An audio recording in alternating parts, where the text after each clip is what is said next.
Social media is not so much about sharing just on your own wall as much as it is sharing anywhere that you can go. We interrupt this program to bring you this important message.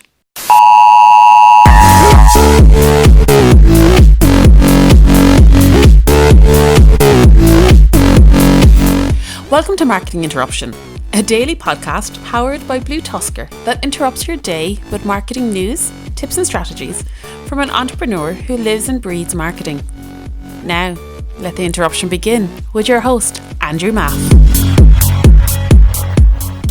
Hello and welcome to episode number 10 of Marketing Interruption. I'm Andrew Maffetone, your host, and today we are doing a recap of the week, like I do every Friday, which you should know by now since this is week 2. So we're going to recap everything. This week we kind of did a whole theme on social media, a little more high level for this first round, and one of the first things we talked about was obviously leveraging just regular organic posts for social media on how to drive more leads, more sales, things like that. And I know that one of the big things I had mentioned was the community manager, and I still hold very strong to that since obviously my opinion hasn't changed since Monday. But basically hiring a community manager, make sure that they're doing some outreach and get involved in a conversation. Social media is not so much about sharing just on your own wall as much as it is sharing anywhere that you can go. So leave your little bubble of your own profile and go talk to people on other people's profiles and join other conversations. That is what will start to bring in much more traffic, not only to your social media page, but will also give you the opportunity to reach out to people who are asking specific questions, and then you can then provide them with a solution, which ideally is what you're selling. We also talked about ads, talked about how social media ads on Tuesday, about how retargeting is the easiest thing that you could do on the face of this planet, and I think everyone should be doing them. I don't care what business you're in. And how e-commerce sellers also have the added benefit of being able to do an abandoned cart, so definitely someone should be able to run that email. And we also talked about the top of funnel email. One of my favorites to do is to do a video ad that's typical conversion objective ad that is targeting to the website, but then also setting up a retargeting that I believe I referred to as a baby retargeting ad or something like that, where you're retargeting someone who has watched that top of funnel video but still did not click over, but they watched enough of that video to show interest. So one of the things I didn't mention is that first video needs to have some length to it. It doesn't need to be wildly long. We're still talking about social media here. So if you still want to run on Instagram, I would push it almost all the way to that minute limit. And the reason is that you can get more data out of when people are dropping off on that video and then when you can target them. The other thing we spoke about was SEO guidelines with YouTube. So we talked about the title, the thumbnail, the tags, and using tags for YouTube, that Chrome extension. The description, the CTAs I put in the description, all the extra attributes and stuff in the back end.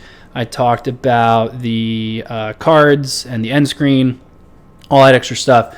So obviously if you're a big YouTuber or you're trying to be a big YouTuber, I highly suggest listening to that episode. And yesterday we talked about YouTube ads, which are fantastic and work very, very well and can also bleed you dry if you do them wrong. So definitely talked about adding more specific videos that you're targeting, how to target those specific videos, how to find those videos, which ones you should still be targeting, and so on. And then today, obviously, when we do these, I like to touch on a couple things. So obviously, it's still a relatively new podcast. So I mentioned last week when we started this that I reached out to a bunch of colleagues to ask them to give me some questions on stuff that they wanted to hear. And naturally, they took that as an opportunity to try to stump me. So one of the questions I got is from a good friend of mine, also an old colleague, Patrick, who asked me, what is the easiest and most affordable way to reach the most accurate target audience for my company/brand, and how do I find said audience?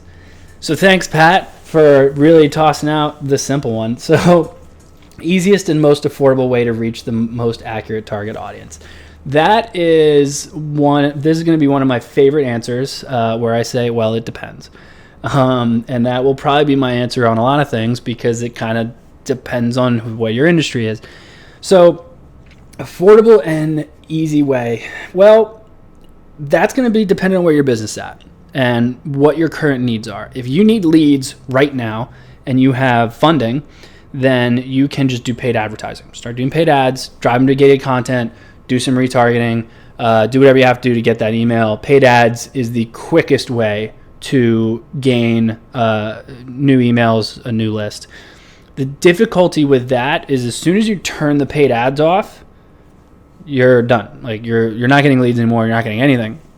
So then you have the other option. If you go, okay, I have a little bit of capital I can invest, not a ton, but I'm okay with getting leads slowly over time and then starting to scale there. That's a content play. So now we're talking about creating content and building your organic traffic. The best part about doing that is that when you stop creating content, that traffic is still there from the content you created. So when you're creating content and you're creating blog posts or videos or anything like that, that's an asset. Every time you make one of these, it's an asset. Every time I do a podcast, it's an asset. When I run ads, every time I run ads, it's great, but as soon as I turn them off, they're gone. So it kind of depends on where your business is at and what you're doing. I know you personally, and I know your business and where you're at. So I know that you have a big arm in commercial real estate, and I know that your company probably has the capital to do a little bit of both here.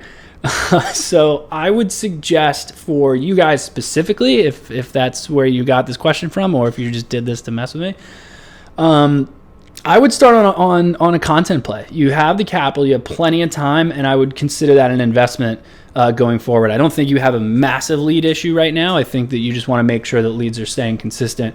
So I would definitely do more of a content play. So you want to create blog posts or anything like that tied around people who are more likely to work with you. I don't like to do content that is very specific to what I'm selling. I like to do content that is very specific to the person I'm selling to. So, for example, let me give you something here. Years ago, I had an agency that focused on e-commerce sellers, specifically e-commerce sellers.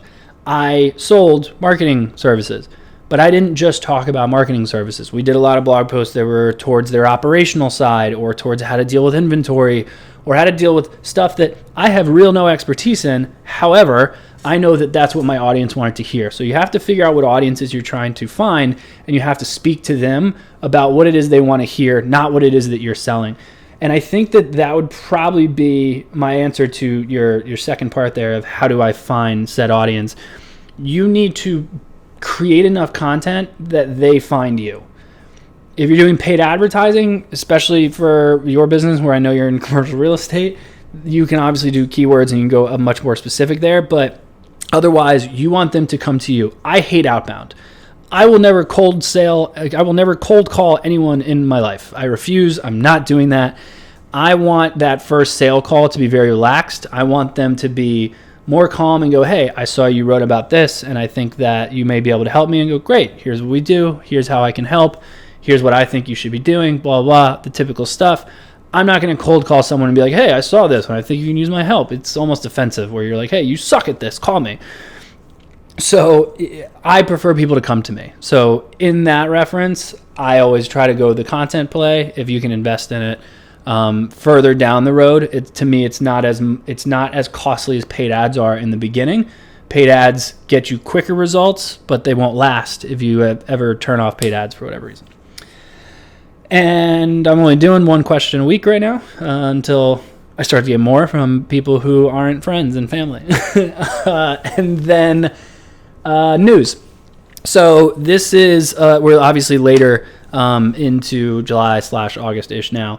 And in July, a lot of the big behemoth guys on turned off their Facebook ads. And I was so excited.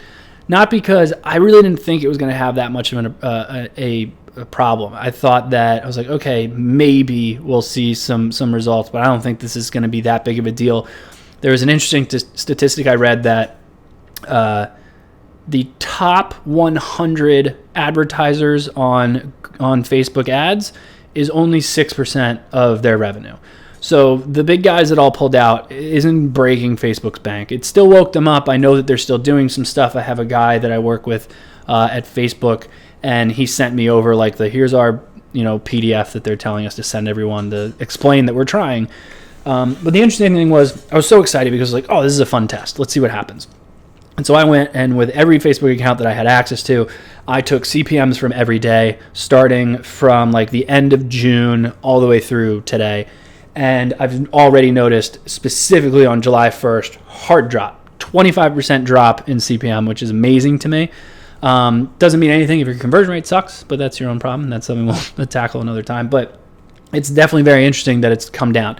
It's slowly starting to teeter back up, and from what I know, everyone's going to go back to normal, and those behemoths will probably be back in August, and everything will go back to the way it was before. But it was very interesting to see what happens there, and it's going to be very interesting to hear what those companies may have learned. I know a lot of people who specialize in Facebook advertising really want to know, so what were the results that you saw? Because we all get that question all the time of like, what would happen if I turned off my advertising? But no one's ever ballsy enough to actually do it. So that is something I wanted to touch on today. Of course, I greatly appreciate everyone came out and listened to this podcast. Please make sure that you send in your questions to marketinginterruption@BlueTuskr.com. Rate, review, subscribe, all that fun stuff, and I will see you all next week. Thank you for joining us for today's Marketing Interruption. Make sure to rate, review, and subscribe to the show. And don't forget to email marketinginterruption@BlueTuskr.com with any marketing questions you'd like to have answered on the show. And head over to marketinginterruption.bluetuskr.com to catch up on past episodes. Until next time, we now return you to your regularly scheduled programming.